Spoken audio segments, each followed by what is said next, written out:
La Oumma de YouTube, que la paix soit sur vous. Je vous propose une nouvelle vidéo, Storytime, parce que je sais que vous les affectionnez particulièrement et ça me fait plaisir de pouvoir vous en proposer une nouvelle.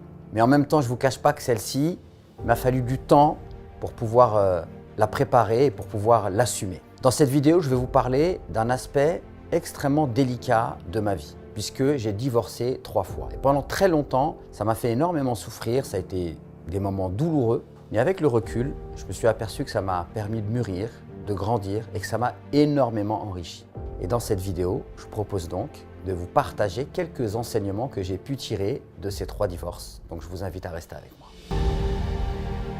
En guise d'introduction, j'aimerais dire 2 choses. La première, cette vidéo, ce n'est pas simplement du racontage de life. L'objectif n'est pas de régler mes comptes avec mes ex-femmes, de vous dire voilà ce qu'elles m'ont fait, voilà ce que j'ai subi, etc. Ce serait complètement stupide de faire une vidéo de ce genre. Au contraire, j'aimerais dire dans cette vidéo que j'ai le plus profond respect pour mes ex-femmes et que j'invoque Allah subhanahu wa ta'ala de les bénir et de leur permettre de trouver elles aussi leur bonheur dans leur vie. La deuxième chose, c'est que cette vidéo pour moi est l'occasion de vous inviter à cultiver une démarche et une attitude introspective. C'est-à-dire d'être dans une remise en question permanente. Et je dois dire que je n'ai pu profiter de ces expériences douloureuses que lorsque j'ai accepté l'idée que j'avais ma part de responsabilité dans ces échecs et qu'il fallait absolument que je l'assume et que je me remette en question.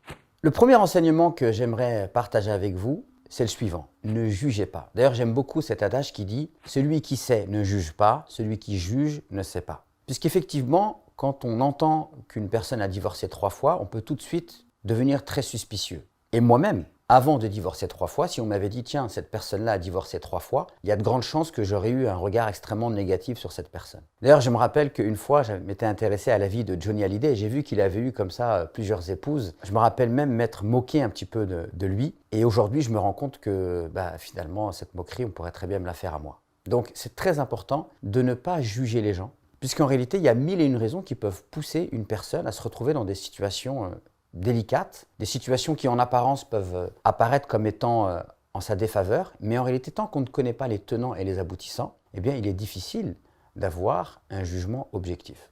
La deuxième leçon que j'aimerais partager avec vous, c'est la suivante. Il faut accepter l'idée que dans la vie, il y a des choses qui nous échappent totalement. Puisque moi, lorsque j'ai divorcé 3 fois, au bout du 3e divorce, si j'ai divorcé 3 fois, c'est que moi aussi, j'ai ma part de responsabilité et qu'il y a forcément quelque chose, entre guillemets, qui cloche chez moi. Et il faut absolument que je me remette en question. Et donc, j'ai dû accepter l'idée qu'il y avait une chose qui m'échappait totalement. J'avais beau être quelqu'un de responsable, de respectable, j'avais beau bien me comporter avec mes épouses, et pourtant, ça se soldait toujours par un échec. Je devais me rendre à l'évidence, il y a une chose qui m'échappe. Une chose que je ne comprends pas. Un mal peut-être chez moi, ou une faiblesse, ou un défaut que je n'avais pas identifié. Donc, accepter l'idée qu'on ne contrôle pas tout et que parfois il y a des choses qui nous échappent, ça c'est la posture du sage. L'autre sagesse que j'ai tirée de ces différents échecs, c'est qu'il est important d'entretenir une relation avec Allah subhanahu wa ta'ala dans laquelle vous vous confiez à lui et dans laquelle vous vous plaignez à lui des difficultés que vous rencontrez dans votre vie. Dans le sens où, c'est pas on se plaint à Allah de notre sort. Il ne faut pas dire « Ya Allah, j'ai divorcé 3 fois, c'est pas une bonne chose ». Non, de dire « Ya Allah, j'ai divorcé 3 fois, je ne comprends pas ce qui m'arrive. Montre-moi ce que je dois faire. Montre-moi ce qu'il y a chez moi qui ne va pas et qui ne me permet pas d'arriver à m'enraciner sur du long terme dans le mariage. » Donc, entretenir une relation avec Allah dans laquelle je me confie à lui, je lui confie mes douleurs, mes peines, mais en même temps, je me plains à lui de mon état, eh bien, ça, c'est un des enseignements les plus beaux que j'ai pu tirer de ces expériences douloureuses. Et je me rappelle une fois qu'une personne me disait avoir des difficultés à se lever pour le fajr. Et je lui dis, est-ce que tu t'es déjà plaint à Allah de cela? Il me dit, comment ça? Je lui dis, oui, tu fais la prière et tu dis, ya Allah, je n'arrive pas à me réveiller pour la prière du fajr.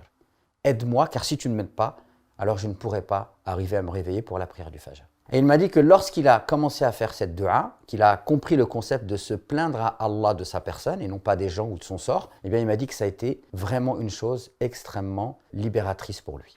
Alors l'autre leçon que j'ai tirée de cette histoire, c'est que dans la vie, il faut chercher à avancer quoi qu'il arrive. Aujourd'hui, alhamdoulilah, je suis quelqu'un qui est très épanoui dans ma vie de couple. Et lorsque j'ai divorcé pour la 3e fois, eh bien la question s'est posée de savoir est-ce que j'allais encore retenter l'aventure du mariage. Je me suis convaincu que ce n'est pas parce que moi je n'ai pas été heureux jusqu'à présent dans le mariage que le mariage n'est pas une belle aventure. Et je sais qu'il y a beaucoup de personnes, parce qu'elles ont souffert dans un mariage, alors elles rejettent l'idée du mariage. Ça, c'est une mauvaise posture. Ce n'est pas parce que j'ai eu une mauvaise expérience dans le mariage que ça veut dire que le mariage entier est à rejeter. C'est peut-être ma manière de vivre le mariage, ou ma manière de me marier, ou ma manière de construire ma vie de couple qui est à revoir. Et j'ai accepté cette idée-là, j'ai accepté l'idée que le problème, ce n'est pas le mariage, mais le problème, c'est moi. Et donc, je n'ai pas rejeté l'idée du mariage, mais j'ai cherché à avancer quoi qu'il arrive. Et aujourd'hui, ça, c'est une des leçons que je m'applique dans ma vie au quotidien. Avancer quoi qu'il arrive. Le problème, ce n'est pas de tomber. Le problème, c'est de ne pas chercher à se relever.